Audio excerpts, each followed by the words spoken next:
Halo, Assalamualaikum warahmatullahi wabarakatuh. Balik lagi di Dunia Dian. Kali ini kita akan kupas tuntas lagi, teman-teman. Kali ini di depan kita ada barang dari Thule. Nah, biasanya kalau kita ngomongin soal Thule ini, bener gak sih nyebutnya Thule ya? Ya, tulisannya Thule aja. Nggak bahasa Swedia, nyebutnya beda lagi. Nah, itu serah deh, nanti bisa dikoreksi. Nah, biasanya kalau kita ingat dengan merek ini, itu kita ingat dengan merek top box atau roof boxnya mobil itu ya, yang dipakai buat mudik, touring segala macam itu. Nah, ternyata Thule ini nggak cuman buat bikin box itu aja tuh teman-teman, dia ternyata juga bikin tas gitu kan, ada tas punggung, ada sling bag segala macam. Nah, ini adalah salah satu produk tasnya, yaitu tepatnya adalah tas punggung. Nah, seperti apa tas punggung Thule kali ini dan tipe apa yang saya beli? Kita akan unboxing dulu teman-teman ya. Nah, sebelum unboxing itu, ini penampakannya kayak gini nih kardusnya teman-teman. Nah, ini kebetulan saya belinya itu di Tokopedia atau di online.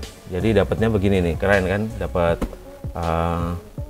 boxnya. Nah, kalau kita beli di mall itu pertama lebih mahal sedikit sih, tapi juga dia nggak dapat dus itu, setahu saya. Cuman tas itu terus dibungkus plastik. Nah, kalau di online kan karena dikirim dapat dus, tapi bagus juga nih, dusnya kan bagus. Tulis. Oke, kita langsung unboxing aja.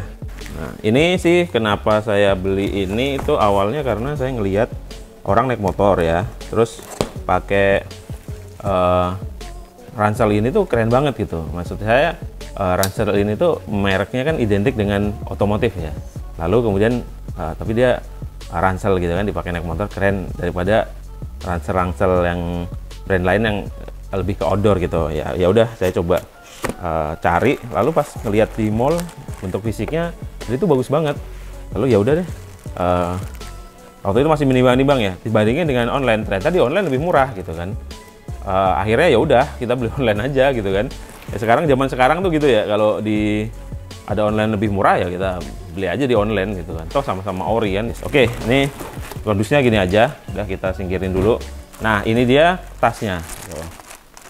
Jadi kalau datang dia masih di kasih plastik. Nah, kalau kita dibeli di mall itu cuma diplastikin begini nih, tahu saya ya. Oke, langsung kita unboxing. Orang cuman plastik doang ini, plastik doang sih. Nah, ini dia teman tasnya nih, bentuknya seperti ini. Ini adalah Thule Enroad yang 23 liter.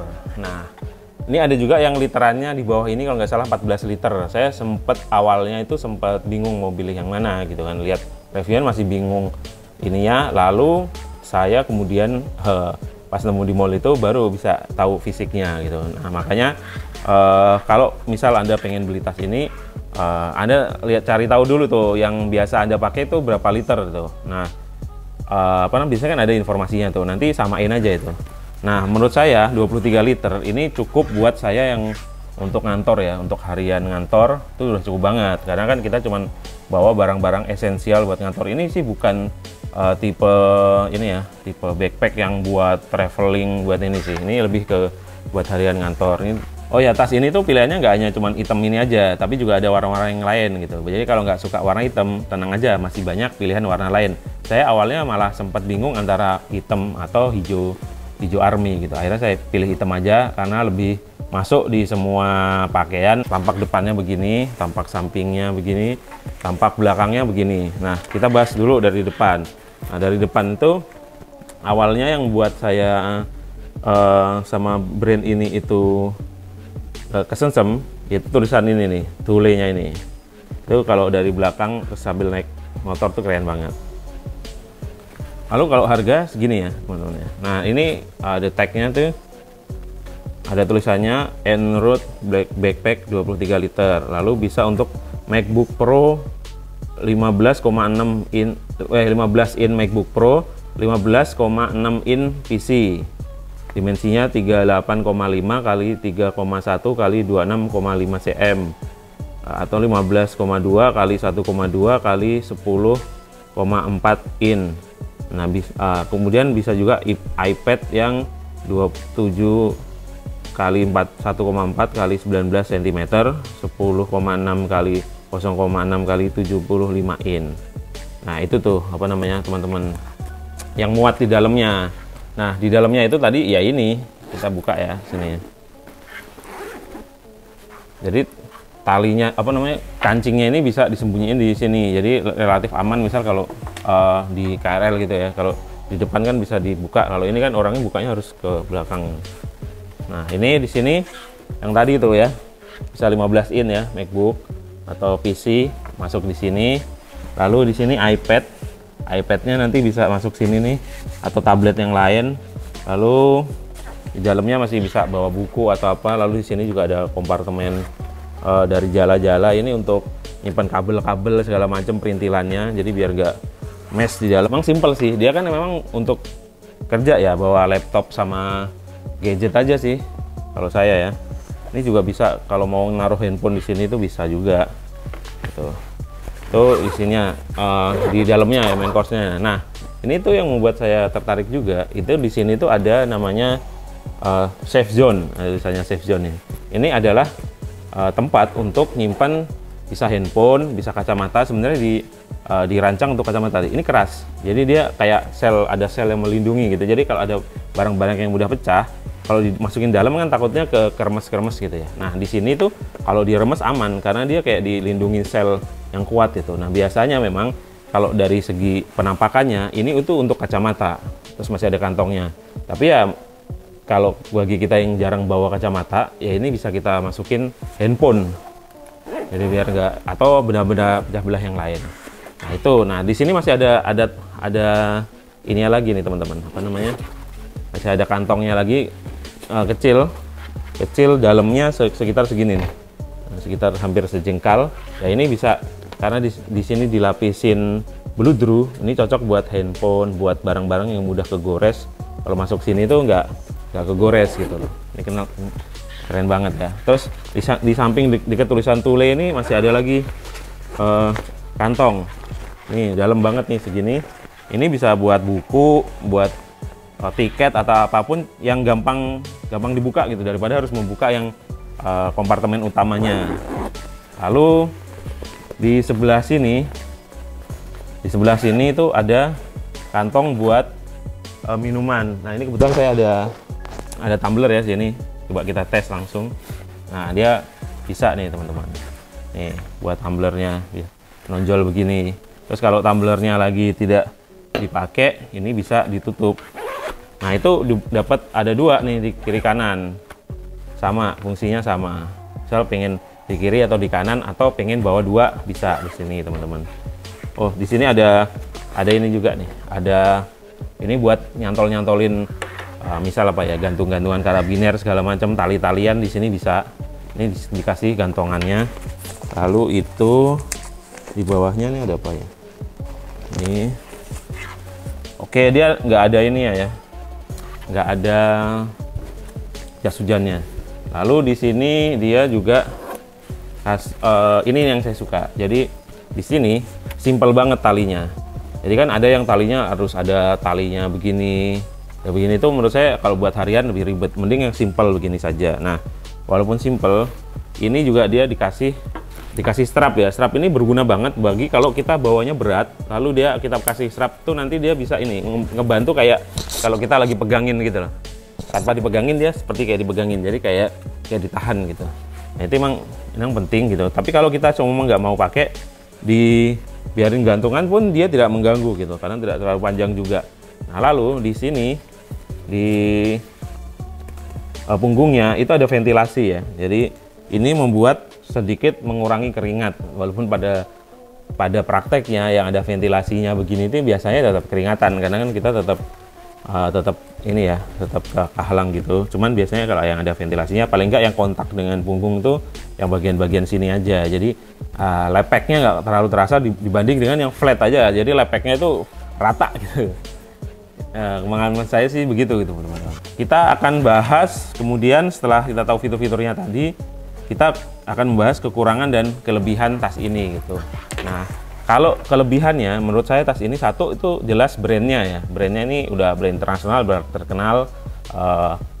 Tentu saja reputasinya udah lama di dunia perpek-pekan, walaupun lebih ke box mobil sih yang paling terkenal oleh Thule ini. Cuman dari situ kan orang tahu Thule ini bukan barang yang branded lah ya. Kemudian apa namanya, yang make juga lebih, ibaratnya orang lihat itu barang yang ada nama gitu, dibanding dengan misal brand tas dengan brand yang tidak jelas gitu. Kemudian ini dari bahannya, menurut saya ini bahannya keren banget.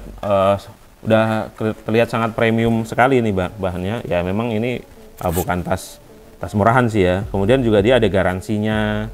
Kemudian dia ada safe zone-nya di sini.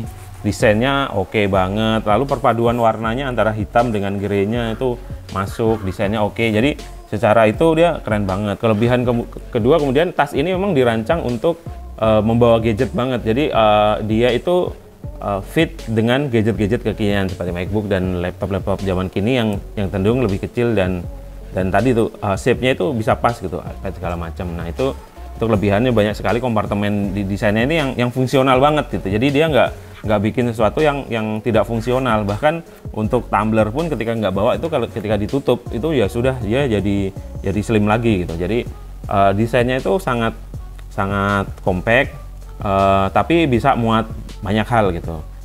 Bahannya juga bagus. Lalu kalau kita ngomong kelebihan tentu ada kekurangannya. Kekurangannya salah satunya dari segi harga, walaupun ini debatable ya. Ada yang bilang relatif murah, ada yang bilang relatif mahal, tergantung orangnya. Cuman kalau kita bandingkan dengan misal merek lokal dengan bahan dan desain yang sama, harganya ini jelas jauh lebih tinggi gitu.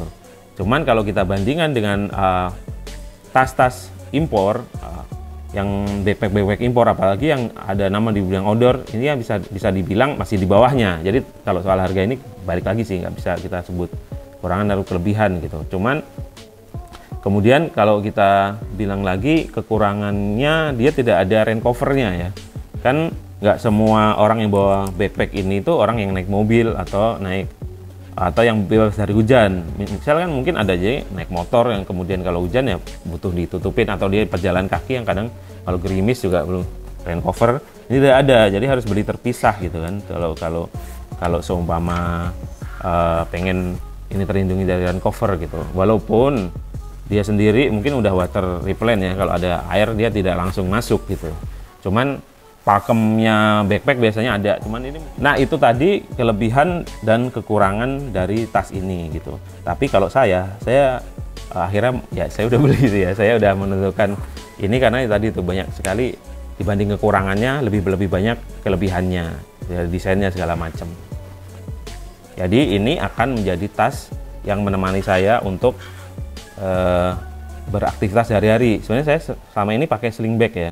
Cuman ketika saya naik motor itu sling bag itu mengganggu sekali. Jadi harus punya backpack. Sementara backpack lama saya itu udah nggak bagus. Akhirnya ya saya kemudian beli tas ini, dan setelah riset Thule ini layak untuk saya coba, dan nanti akan kita coba dulu deh durabilitasnya segala macam, kan belum bisa disimpulkan sekarang. Ini lebih ke review awal saja gitu teman-teman.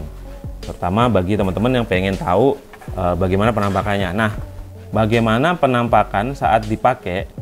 Ini dia videonya.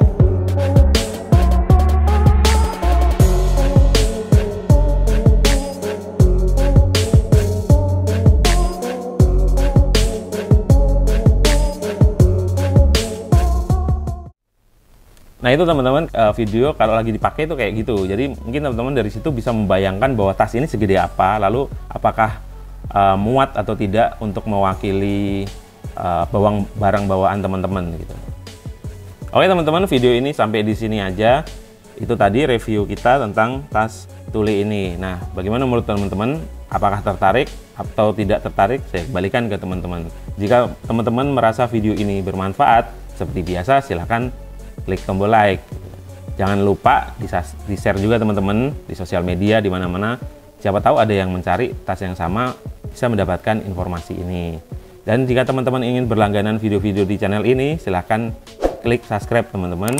Jangan lupa dinyalakan loncengnya biar ada notifikasi. Jadi kalau ada video baru bisa tahu. Selama ini kan banyak yang nanya, Mas, mana video barunya? Padahal ada, mungkin karena nggak dapat notifikasi. Terima kasih telah menonton video ini sampai habis. Kemudian pamit undur diri. Assalamualaikum warahmatullahi wabarakatuh. Dadah.